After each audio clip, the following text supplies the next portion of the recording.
October in Chicago was a season when the chilly wind stung your cheeks. Emma Miller stood in the kitchen of her small apartment, brewing her third cup of coffee while gazing out the window. The leaves on the street trees were beginning to turn golden, and the footsteps of people walking on the sidewalk seemed somehow more hurried than usual. Her mornings always began with the aroma of this coffee. 3 years had passed since she became independent as a graphic designer. What had initially been a freelance life filled with anxiety was now beginning to find its rhythm. She had worked on logos, brochures, and website designs for various clients, from small startups to major corporations. She specialized in branding for environmentally conscious companies, and recently work had been coming in through word of mouth. Emma's apartment was located in a quiet residential area in the suburbs. It was spacious enough for living alone, with a work area set up in one corner of the living room where the latest computer and large monitor were arranged. Prints of her work were neatly displayed on the walls, and the bookshelves were packed tight with design-related professional books. The result of prioritizing work over romance was evident in this space. While friends her age were getting married one after another and having children, Emma had walked her own path. On weekends, she often visited her parents' home, about an hour's drive away. Her parents, John and Margaret, worried about Emma's single life. Especially her mother Margaret, who sometimes became nagging in her concern for her daughter's future. "Emma, don't you think it's about time you found someone nice and started a family?" Her mother had said the same thing last Sunday. Emma knew that the words, "Katie had built such a wonderful family," would follow. Every time her mother brought up Katie, a sharp pain ran through Emma's chest. Emma's younger sister Katie had been a beautiful woman with chestnut curls and large brown eyes. She had majored in biology in college and pursued a doctoral program to become a researcher. In contrast to Emma, Katie had been pursued by many men since her student days and eventually married a university friend. She was the pride and joy of their parents. However, that happiness didn't last long. 5 years ago, on a snowy night, Katie lost her life in a traffic accident. She was 27 at the time. It was far too young to die. For Emma, Katie was her only sister and one of her most precious family members. Their relationship was more like best friends than sisters. After Katie's death, the entire family was enveloped in deep sorrow that still hasn't completely healed. Emma sometimes wondered what kind of life Katie would have led if she were still alive. She surely would have become an excellent researcher. She might have been surrounded by children, building a happy family. Every time she imagined this, complex emotions swirled in Emma's heart. Love for her sister, and at the same time, the pressure of having to bear her parents' expectations alone. After finishing her coffee, Emma headed to her work desk. She had an important presentation scheduled for the afternoon. It was a branding project for a new organic food company, and if successful... Can you imagine making $10,000 a month just from YouTube, all from home? That's exactly what I did with Reddit Stories. No face, no voice. Check the link in the description if you're curious. It could become the year's biggest contract. Emma took a deep breath and turned on her computer.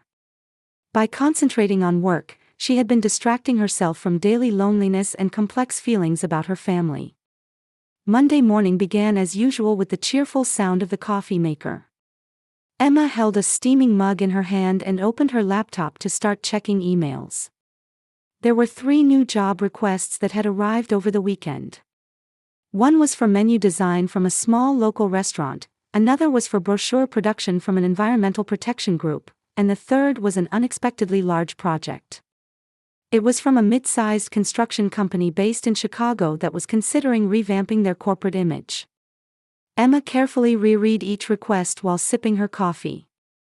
The construction company project was large in scale, and if successful, it would significantly impact her future work. She wrote the schedule in her planner and decided on priorities. She had learned over these 3 years that such systematic work was the secret to success as a freelancer. In the morning, she concentrated on the restaurant's menu design. What the client wanted was a design that conveyed both the warmth of a family-run business and a sophisticated impression. Emma redrew sketches many times, adjusting colors and fonts.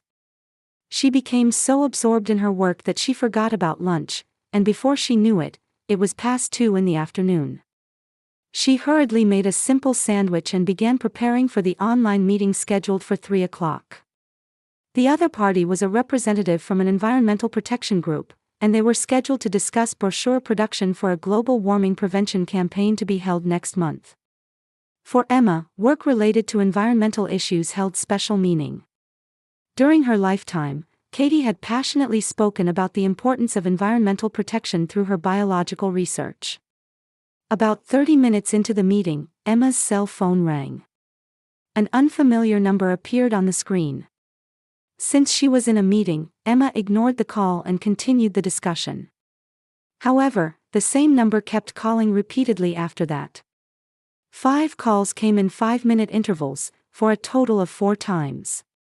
"I'm sorry," Emma apologized to her meeting partner.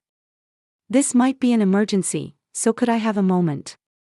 The other party showed understanding, and Emma temporarily suspended the meeting.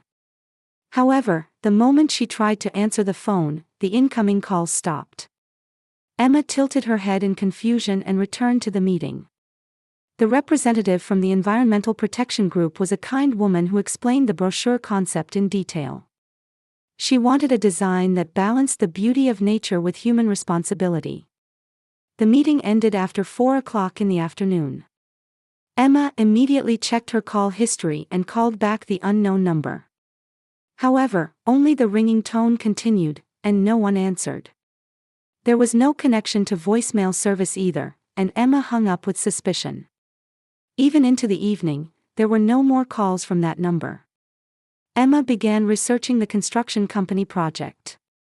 Looking at the company's website, she found it was a historic company with 50 years of establishment that had recently been focusing on environmentally conscious construction technology. This looked like it would be an interesting project, Emma thought with growing expectations. Around 6 o'clock, while making a simple dinner, Emma reflected on the day's events. The mysterious phone calls bothered her, but she concluded they were probably wrong numbers. Working as a freelancer, she received contacts from various people, and sometimes there were wrong numbers. After dinner, Emma decided to check her answering machine. She rarely used the answering machine function on her old landline phone, but perhaps there was an important message.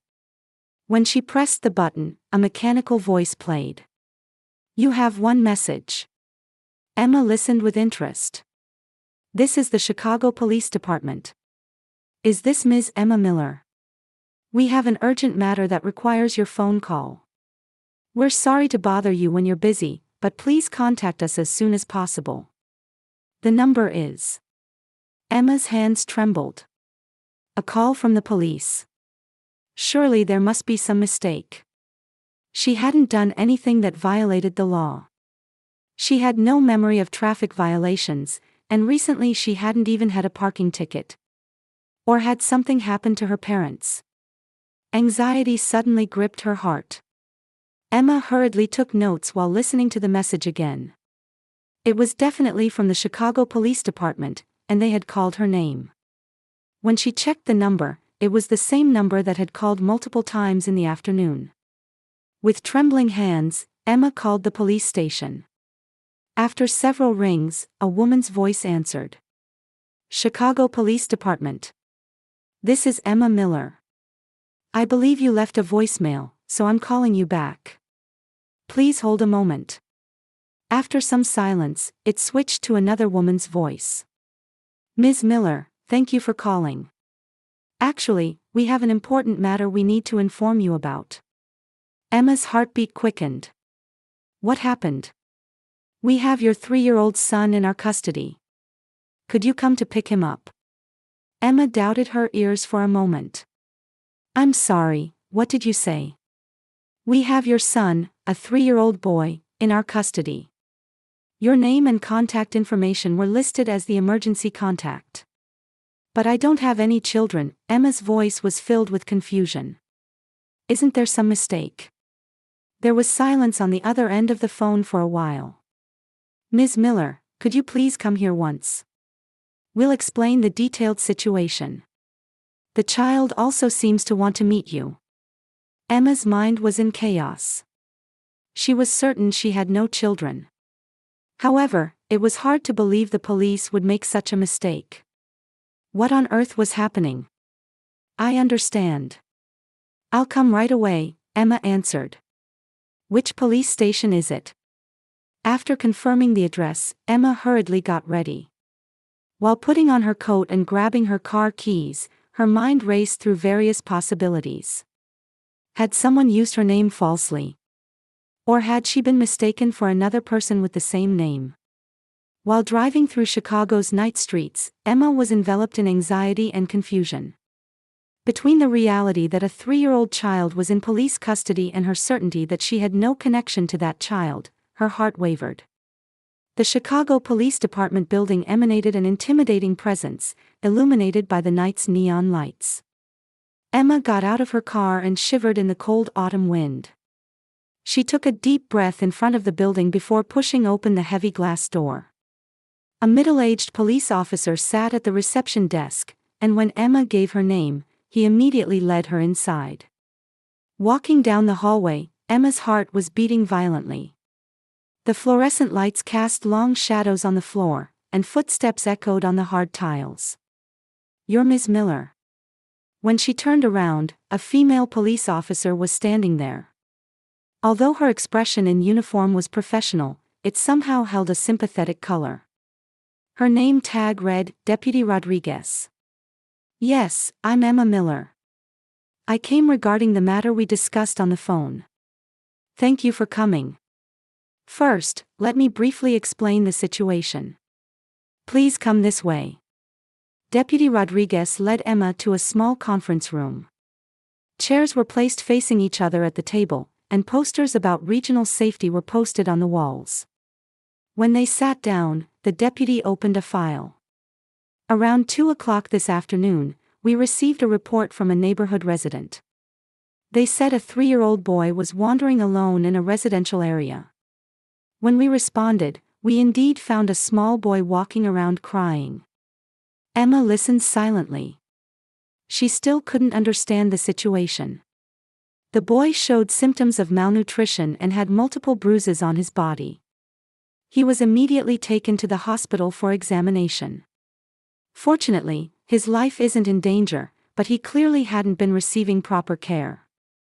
"That's terrible, but," Emma said in confusion, "I don't understand my relationship to that child." Deputy Rodriguez took out a small plastic bag. Inside was a small silver locket. The child was clutching this locket. "When we opened it, we found a piece of paper inside with your name and contact information written on it." Emma stared at the locket. It was old silver with a small rose pattern engraved on the surface. She felt like she had seen it somewhere before, but couldn't remember. "Could I see that paper?" The deputy took out a small piece of paper. Emma's name, phone number, and address were indeed written in careful handwriting. However, the handwriting wasn't hers. "This isn't my handwriting. I don't know who wrote it either. Ms. Miller, please meet the child once. You might understand something." Emma nodded. She had no other choice. The two walked down the hallway toward another room. The room had a plaque that read, "Visiting Room." When Deputy Rodriguez knocked on the door, a woman's voice from inside said, "Come in." "Are you ready?" the deputy confirmed with Emma. Emma took a deep breath. "I'm fine." The door opened. In the center of the room was a small table and chairs, with a female staff member sitting there. And beyond the table, a small boy was standing. Emma gasped. The child was indeed about 3 years old. Chestnut curls danced around his head, and large brown eyes gazed at Emma. A slightly upturned small nose, plump cheeks. His clothes were dirty, but his features were beautiful. However, what shocked Emma wasn't his beauty. "Katie." Emma unconsciously murmured her sister's name. The boy in front of her looked exactly like Katie as a child. As if a photograph had stepped out of an old album. The same chestnut curls, the same large brown eyes, the same facial expressions. The boy looked up at Emma and tried to say something in a small voice. However, he couldn't form words and just continued to gaze at her with his large eyes. "Ms. Miller, is something wrong?" Deputy Rodriguez asked with concern. Emma slowly sat down in a chair. Her legs had lost their strength. This child is. Do you recognize him?" Emma continued to stare at the boy. Since she had looked at photos of Katie at age 3 many times, there was no mistake.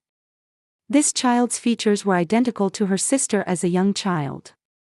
"What's your name?" Emma gently spoke to the boy. The boy was shy at first, but eventually answered in a small voice. "Ryan. Ryan. You must have been scared." The boy nodded. Then he showed Emma the small locket he was holding. "Mama gave me this. It's important." Emma's heart was in violent turmoil. If this child was Katie's child, it would mean Katie had a secret child. However, that was impossible. Katie died in an accident soon after getting married. She had never heard of her being pregnant. "Ryan, where is Mama?" Emma asked in a trembling voice. "Heaven," the boy answered sadly. "She became a star." Tears welled up in Emma's eyes. This child had lost his mother. And for some reason, he looked exactly like Katie. "We asked the adoptive parents about the circumstances," the female staff member explained. "This child's birth mother died several years ago. The adoptive parents said they didn't know the details." Emma stood up and knelt in front of Ryan. She gently held the boy's small hands. "Ryan, don't be afraid. Everything's going to be okay now." Ryan smiled for the first time. That smile was exactly the same as Katie's smile in Emma's memory. "Ms. Miller," Deputy Rodriguez spoke to her. "Did you understand anything?" Emma stood up while wiping away tears. "Could you do a DNA test? I want to confirm whose child this is." "Of course. It will take some time, but we'll arrange it." Emma looked at Ryan once more. Why had this small life appeared before her? And why did he resemble Katie so much? "Where will he stay tonight?" "He'll be temporarily housed at a child protection facility. The test results should take several days." Emma nodded. Then she spoke to Ryan once more. "Ryan, I'll come see you again tomorrow, okay? That's a promise." The boy nodded vigorously. When leaving the police station, Emma's heart was in confusion. However, there was one thing she was certain of. There was definitely Katie's shadow in that child. And if this child was Katie's child, she had a responsibility to protect him. In the car, Emma took out her cell phone. She had to contact her parents. She couldn't bear this mysterious event alone. However, before making the call, Emma thought deeply. If Ryan really was Katie's child, why hadn't Katie told anyone about it? The autumn night wind was beating against the car windows. Emma looked up at the sky. Several stars were shining. Just as Ryan had said, Katie might have become a star. And now, she might have entrusted her child to Emma. Emma started the car. While waiting for the DNA test results, she had many things she needed to do. 3 days later in the morning, Emma's cell phone rang. The screen showed the Chicago Police Department's number. Her heart beat violently. "Ms. Miller, this is Deputy Rodriguez. The DNA test results are in. Could you come when you have time?" Emma felt her hands trembling. "I'll come right away." On the way to the police station, Emma considered various possibilities. If Ryan really was Katie's child, it would mean her sister had hidden a secret 5 years ago. However, there was no other explanation. That child's features were exactly like Katie as a young child. When she arrived at the police station, Deputy Rodriguez was waiting. Her expression was serious. "Ms. Miller, please sit down." In the conference room, the deputy opened a file. "The DNA test results confirmed that Ryan is your nephew." Although Emma had expected it, hearing it again took her breath away. "So he's Katie's child?" "Yes. There's no mistake." However, when we investigated the adoption records, a complex situation came to light. The deputy took out another file. Ryan was put up for adoption 3 years ago, when he was just born. According to the adoption papers, the birth mother's name is Katie Miller. Your name is listed as the emergency contact. Emma received the documents. Katie's name was indeed there, and her own contact information was also written. Looking at the date, it was 3 years and 2 months ago. It was during the time when Katie was absorbed in her doctoral research. But Katie was married. Why adoption? We investigated that as well. In the father's column, there's a name, Robert Harris. He appears to be a university professor. Emma's memory came back. Robert Harris. He was Katie's supervising professor. A married man in his mid-40s, and Katie had been writing her doctoral thesis in his laboratory. Also, there's a report about the adoptive parents. The deputy's expression became even more serious. Ryan was taken in by James and Sarah Coleman. Initially, they were evaluated as a loving couple, but the situation deteriorated over the past year or so. Emma swallowed hard as she listened. Sarah Coleman suffered from alcoholism, and James Coleman became violent due to work stress. There were several reports from neighbors, and we had issued warnings. So that's why Ryan was wandering the streets alone. Yes. The Coleman couple are currently under arrest on charges of child abuse. Ryan will never return to them. Emma held her head. She couldn't understand why Katie had made such a decision. "Could I speak with Professor Harris? I'd like to meet him." "Of course. We've already contacted him, and he's prepared to meet with you." That afternoon, Emma visited the university campus. The biology department building where Katie had studied was old brick construction with ivy climbing on it. The autumn afternoon sunlight cast warm shadows on the building. Professor Robert Harris's laboratory was on the 3rd floor. When she knocked on the door, a tired voice said, "Come in." When she entered the room, a man over 50 stood up. His face was pale, with deep dark circles under his eyes. Having received contact from the police, he seemed to already understand the situation. "You're Ms. Emma Miller, Katie's sister." Professor Harris's voice was trembling. "Yes. I came about Ryan." Professor Harris collapsed into his chair. "I'm sorry. I'm truly sorry." He covered his face with his hands.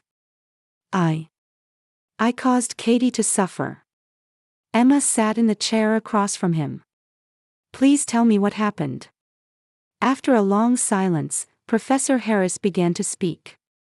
"Katie was an excellent student. Her doctoral research was progressing well, and I was confident she would become a promising researcher. However, despite being married, I fell in love with her." Emma listened silently. At first, it was the relationship between a supervising professor and student. However, we often found ourselves alone together during long research hours, and gradually we began talking about personal matters. I was the one who pursued the relationship. Katie was confused at first, but she became pregnant. Yes. When Katie confessed her pregnancy, I was shaken. Considering my wife and family, it wasn't a relationship I could make public. Katie had to bear that burden alone. Professor Harris's voice became even smaller. She didn't want to give up her path as a researcher. However, she also couldn't have an abortion. For several months, she continued to suffer alone. Emma's heart ached. Just imagining how much Katie had suffered made her chest feel like it would burst. Why did she decide on adoption? Katie said she wanted to entrust the child to a loving family. She said she couldn't provide an adequate environment herself. And Professor Harris choked on his words. She talked about you. About me? Yes. She knew you were suffering from infertility treatments at the time. She really wanted to consult with you. However, she said she didn't want to hurt you. Emma felt tears overflowing. Katie had been considerate of her sister to the very end. Writing your name as the emergency contact was also Katie's will. She said, "If anything happens, please contact Sister Emma." Did Katie ever meet Ryan? Just once. Right after putting him up for adoption, she held him briefly at the hospital. She was crying. She kept saying, "I hope this child will be happy." Emma stood up. She couldn't listen to any more. "Professor Harris, I've already decided to resign from the university. I've also started divorce discussions with my wife. I want to somehow take responsibility for making Katie suffer and making Ryan unhappy." Emma left the laboratory without saying anything. In the evening, Emma visited the child protection facility. Ryan was playing alone in a small playroom. When he saw Emma, he ran over to her. "Aunt Emma." Ryan called her that naturally. Emma hugged him. "Ryan, would you like to live with Aunt Emma?" "Really?" Ryan's eyes sparkled. "Yes. Let's be together forever." That night, Emma called her parents. Her parents were initially surprised to learn of their grandson's existence, but eventually shed tears. Her mother Margaret cried over the phone and said, "Katie was thinking of everyone to the very end. We will love our grandson. We'll support you with all our strength." The next day, Emma began procedures with Child Protective Services. She prepared documents to become Ryan's legal guardian and proceeded with the process to take him in. A week later, Emma returned to her apartment holding hands with Ryan. It was a small room, but it was where their new life together would begin. "Ryan, this is Aunt Emma's home." Ryan looked around the room. Then he found Katie's photo hanging on the wall. "Oh, it's Mama." Emma nodded. "Yes, it's Mama. She's watching over you from heaven." That night, while putting Ryan to bed, Emma gazed at the small locket. It was the last gift Katie had left. Beyond blood relations, it was proof of love and trust. "Thank you, Katie," Emma whispered in her heart. "I'll raise Ryan with care. I promise." Outside the window, several stars were shining. One of them seemed particularly bright.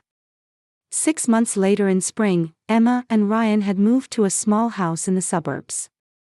A cherry tree was planted in the garden, and pale pink petals danced in the wind. Ryan was riding a tricycle in the backyard, laughing joyfully.